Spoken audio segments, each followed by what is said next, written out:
નમસ્કાર દર્શક મિત્રો, હું છું વિતેશ અને આપ જોઈ રહ્યા છો કેમ છો ગુજરાત. આજે સવારમાં એક હૃદયસ્પર્શી શાયરી વાંચી કે જે શોધવામાં જિંદગી આખી પસાર થાય એ જ હોય પગની તળે એમ પણ બને. જ્યાં પહોંચવાની ઝંખના વર્ષોથી હોય ત્યાં મન પહોંચતા જ પાછું વળે એમ પણ બને. દર્શક મિત્રો, ચાલો વાત કરીએ જીવન જીવવાની તદ્દન અલગ કળાની, એટલે કે મિનિમલિઝમના સિદ્ધાંતની.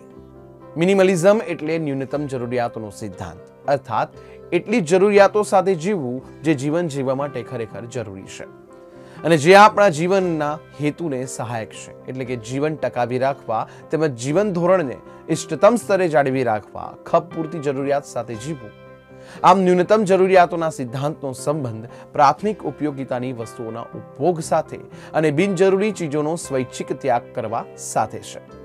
મોટાભાગે લોકો એવું માનતા હોય છે કે ઓછી જરૂરિયાતો સાથે જીવન જીવતા લોકો પોતાના જીવનમાં વધુ હાડમારીઓ ભોગવતા હોય છે, પણ વસ્તુતઃ એવું નથી. ન્યૂનતમ જરૂરિયાતો સાથે જીવન જીવતા લોકો પણ એટલી જ મોજ મસ્તીથી જીવન જીવી શકે છે જેટલી મોજ મસ્તીથી અન્ય લોકો જીવતા હોય છે. જોવા જઈએ તો જરૂરિયાતો જેટલી વધારે એટલી એના માટેની મથામણો વધારે. આ વધારાની મથામણો જ માણસ માટે જીવનના વ્યક્તિગત વિકાસની તકો છીનવી લેશે. જીવનની વધુ પડતી જરૂરિયાતો સંતોષવાની કડાકૂટને કારણે આપણને આપણા વ્યક્તિગત જીવનના વણખેડાયેલા પાસા પર ધ્યાન આપવા જેટલો અવકાશ મળતો નથી. જીવન જેટલું સાદું, સરળ અને સીમિત જરૂરિયાતવાળું એટલું જીવનના આંતરિક પાસાઓને ખીલવાની તક વધુ. ગાંધીજીનું જીવન આનું સૌથી જ્વલંત ઉદાહરણ છે. તેઓ માત્ર એટલી જ વસ્તુઓ પોતાની પાસે રાખતા જેની તેમને ખરેખર જરૂર હોય. અનાવશ્યક જરૂરિયાતો ઊભી કરીને ચીજોનો નાહકનો સંગ્રહ કરવામાં તેઓ માનતા ન હતા. તેમનું માનવું હતું કે સાદગી, સરળતા અને એકાંકિતા જ જીવનને સામર્થ્યવાન બનાવે છે. સાચો આનંદ અને મનની પ્રફુલ્લિતતા વસ્તુઓના ઉપભોગમાંથી પ્રાપ્ત થતા નથી, પણ ખુદની જરૂરિયાતો સંકોચીને બીજાની જરૂરિયાતો સંતોષવાના હેતુ માટે તેને અર્પણ કરવાથી મનને સાચા આનંદની અનુભૂતિ થાય છે. લોકો પોતાની જરૂરિયાતો ખપ પૂરતી સીમિત કરી શકે તો પણ ઘણા લોકોની મૂળભૂત જરૂરિયાતો સંતોષાઈ શકે છે. ન્યૂનતમ જરૂરિયાતોની ફિલોસોફીના કેટલાક સીધા ફાયદા પણ છે, જેમ કે તેનાથી બહુ ઓછી વસ્તુઓનો સંગ્રહ કરવા પાછળ ધ્યાન આપવું પડે છે. તેનાથી આપણે આપણા લક્ષ્ય પર વધુ ધ્યાન આપી શકીએ છીએ. તે ચીજો પર કબજો કરવાની આપણી ગુલામીમાંથી આપણને આઝાદી આપે છે. બહુ ઓછી ચીજોનો ઉપયોગ કરવાનો હોવાથી ચીજોની પસંદગી અત્યંત કાળજીપૂર્વક અને એવી રીતે કરવામાં આવે છે જેનાથી સારી અનુભૂતિ પ્રાપ્ત થાય. સૌથી મોટો ફાયદો એ છે કે તદ્દન ઓછી વસ્તુઓનો ઉપયોગ કરવાનો હોવાથી આપણે તેના ઉપભોગમાંથી સંતોષની મહત્તમ અનુભૂતિ પ્રાપ્ત કરી શકીએ છીએ. એટલે અમારું માનો તો મિનિમલિઝમને અપનાવો અને સુખી રહો. આદિલ મંસૂરીનો એક શેર છે કે નદીની રેતમાં રમતું નગર મળે ન મળે, ફરી આ દ્રશ્ય સ્મૃતિપટ ઉપર મળે ન મળે, ભરીલો શ્વાસની સુગંધનો દરિયો, પછી આ માટીની ભીની અસર મળે ન મળે. ખેર દર્શક મિત્રો, હાલમાં ઉનાળાની ઋતુ ચાલી રહી છે. કાળઝાળ ગરમી પડી રહી છે. વાત કરીએ ગુજરાતની તો ગુજરાતમાં આજથી કાળઝાળ ગરમીનો દોર શરૂ થઈ ગયો છે. હવામાન વિભાગ દ્વારા રાજ્યમાં 2 દિવસ હીટવેવની આગાહી કરવામાં આવી છે. 16 અને 17 એપ્રિલ સૌરાષ્ટ્રમાં હીટવેવની આગાહી છે. ખાસ કરીને પોરબંદર, જુનાગઢ અને ગીર સોમનાથમાં હીટવેવની શક્યતા છે. દિવસ દરમિયાન ગુજરાતના જિલ્લાઓમાં ગરમીનો અનુભવ થશે. હવામાન વિભાગે યલો એલર્ટ જાહેર કર્યું છે. સુરેન્દ્રનગર જિલ્લાનું તાપમાન 41 ડિગ્રીએ પહોંચ્યું હતું, પરંતુ એના કરતાં વધુ ગરમી રણમાં પડી રહી છે. સુરેન્દ્રનગર જિલ્લાના રણનું તાપમાન 44 ડિગ્રી વટાવી ગયું છે. અગરિયાઓને પણ રણમાં ગરમીથી બચવા માટે તંત્રએ અપીલ કરી છે. સુરેન્દ્રનગર હવામાન વિભાગ દ્વારા હીટવેવની ગાઈડલાઈન જાહેર કરવામાં આવી છે. બપોરના સમયે સુરેન્દ્રનગરમાં લોકોને ઘરમાં જ રહેવાની તંત્રએ અપીલ કરી છે. વૃદ્ધો અને બાળકો અને ગર્ભવતી મહિલાઓ ગરમીથી સાવચેત રહે તે અંગે તંત્ર દ્વારા સૂચના આપવામાં આવી છે. હીટવેવની પરિસ્થિતિ વચ્ચે વૃદ્ધાના મોત બાદ તંત્રએ ફરી ગાઈડલાઈન જાહેર કરી છે. 80 વર્ષીય વૃદ્ધના મોત બાદ હવે ફરી તંત્ર એલર્ટ મોડમાં આવી ગયું છે. જોકે અંગ દઝાડતી ગરમી વચ્ચે રાહતના સમાચાર એ છે કે હવામાન વિભાગના અનુસાર આ વર્ષે ચોમાસું ખૂબ જ સરસ રહેશે, જેમાં જૂનથી સપ્ટેમ્બર સુધીના 4 મહિનામાં 104% વધારે વરસાદ પડશે. જો કે દિલ્હી અને ઉત્તર પ્રદેશની ચિંતા વધારે તેવી આગાહી છે, કેમ કે દિલ્હી અને યુપીમાં વધારે વરસાદની આગાહી આપવામાં આવી છે. જો કે સમગ્ર દેશમાં સરેરાશ ચોમાસું સારું રહેવાની આગાહી હોવાથી આ વખતનું ચોમાસું ભારતીય અર્થવ્યવસ્થાને વધુ મજબૂત બનાવશે. તો કુલ મળીને ગુજરાતના ખેડૂતો માટે સારા સમાચાર એ છે કે આ વર્ષે ચોમાસામાં 104 થી 110% સરેરાશ વરસાદ પડશે અને ભારતીય હવામાન વિભાગે કરેલી આગાહી પ્રમાણે આ વર્ષનું ચોમાસું છેલ્લા 15 વર્ષના ચોમાસા કરતા સારું ચોમાસું રહેશે. દર્શક મિત્રો, સોશિયલ મીડિયા એટલે ફિલસૂફીનો અડ્ડો. અહીં જાત જાતની પ્રેરણાદાયક વાતો વાંચવા અને જાણવા મળે છે. આજે એક વાક્ય વાંચ્યું કે કર્મ પર વિશ્વાસ રાખજો, રાશિ પર નહીં, કેમ કે રામ અને રાવણની રાશિ તો એક જ હતી પણ કર્મ અલગ અલગ હતા.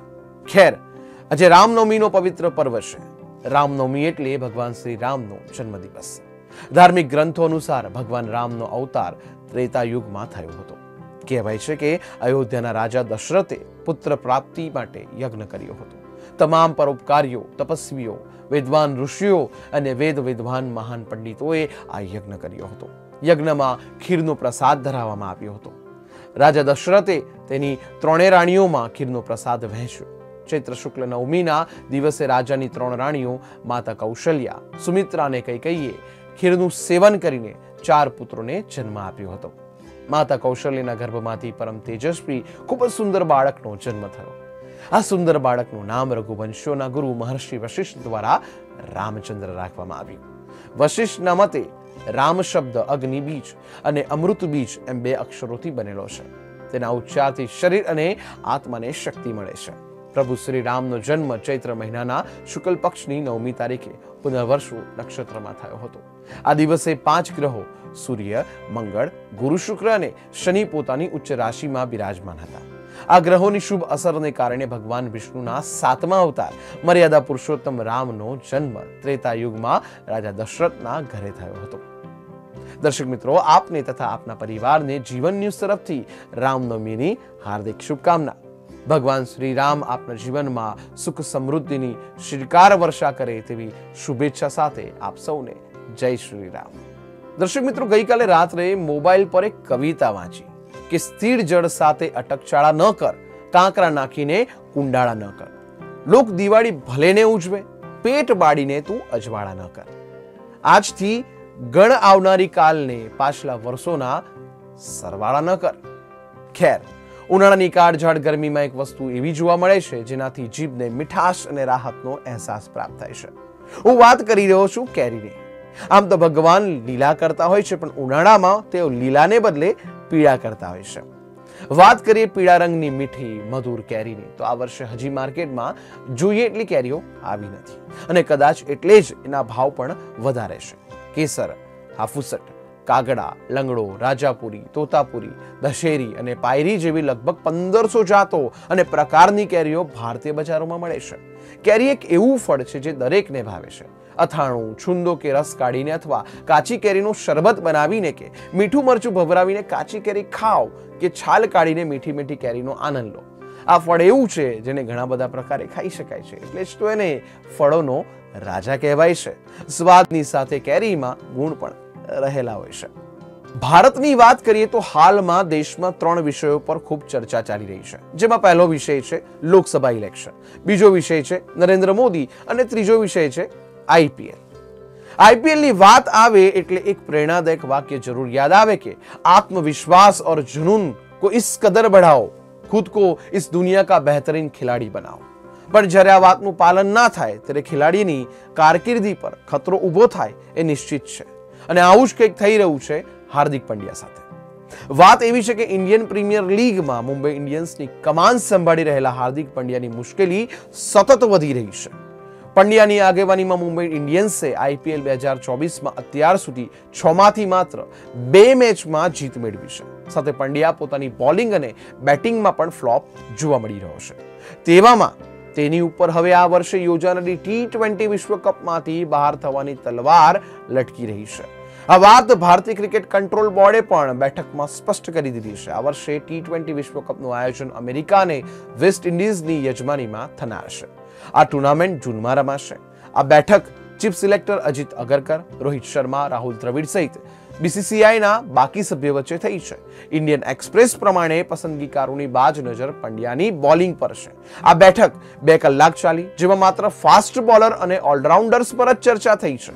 તેવામાં જણાવવામાં આવ્યું કે T20 વિશ્વકપ 2024માં હાર્દિક પંડ્યાની પસંદગી ત્યારે થશે જ્યારે તે આઈપીએલની બાકીની મેચોમાં બોલિંગથી કમાલ દેખાડશે. પસંદગીકારોનું માનવું છે કે પંડ્યાની ટીમમાં વાપસી ત્યારે થશે જ્યારે તે સતત સારી બોલિંગ કરશે. ખેર, હાર્દિક પંડ્યાનું શું થશે તે તો ભવિષ્ય જ બતાવશે. પણ ચાલો વાત કરીએ આપણા રાશિ મુજબના આજના ભવિષ્યની. તો શરૂ કરીએ મેષ રાશિથી.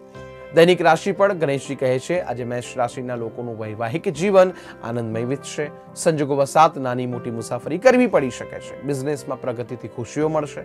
વિદ્યાર્થીઓ માટે પણ આજનો દિવસ શુભ છે. સાંજના સમયે હરવા ફરવા દરમિયાન મહત્વની માહિતી મળવાની સંભાવના છે. વૃષભ રાશિની વાત કરીએ તો ગણેશજી કહે છે કે વૃષભ રાશિના જાતકોનો આજનો દિવસ પરોપકારમાં પસાર થશે.